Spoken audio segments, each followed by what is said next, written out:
বন্ধুরা আজকে কিন্তু একটু চিকেন কষা করব, আর সেটা হলো একদম কম মশলায়। আর কোনো গুঁড়ো মশলা তো ব্যবহারই করব না, সবই করব বাটা মশলায়। তো দেখো চিকেনটা পরিষ্কার করে ধুয়ে নিয়েছি, তার মধ্যে আদা রসুন পেঁয়াজ কাঁচা লঙ্কা দিয়ে একটা পেস্ট তৈরি করেছিলাম, সেটাই দিয়ে দিলাম অল্প করে পেঁয়াজ কুচি, নুন হলুদ আর একটু সর্ষের তেল দিয়ে ভালো করে কিন্তু এটা ম্যারিনেট করে নিচ্ছি। তো দেখো ম্যারিনেট কিন্তু আমাদের হয়ে গেছে। আর হ্যাঁ, এর মধ্যে কিন্তু আমি টমেটোও দিয়েছিলাম।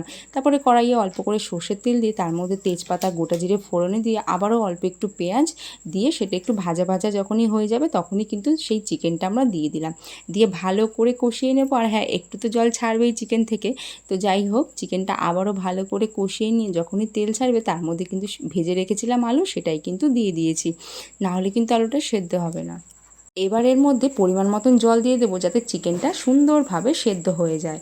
তো দেখো, জলটা দেওয়ার পরে এর মধ্যে কিন্তু আমি একটুখানি জিরে ভেজে রেখেছিলাম আর একটু গরম মশলা একসাথে, সেই ভাজা জিরের মধ্যে গরম মশলা সেই ভেজে রাখা জিরাটা বেটে নিয়েছিলাম, সেটাই কিন্তু এর মধ্যে দিয়ে দিয়েছিলাম। তাহলে বন্ধুরা টেস্টটা অনেকটাই ভালো আসে। তো তোমরা একদিন বানিয়ে খেও, তোমাদেরও ভালো লাগবে। তো দেখো চিকেন কষা আমাদের একদম রেডি, আর খেতে তো ফাটাফাটি হয়েছিল।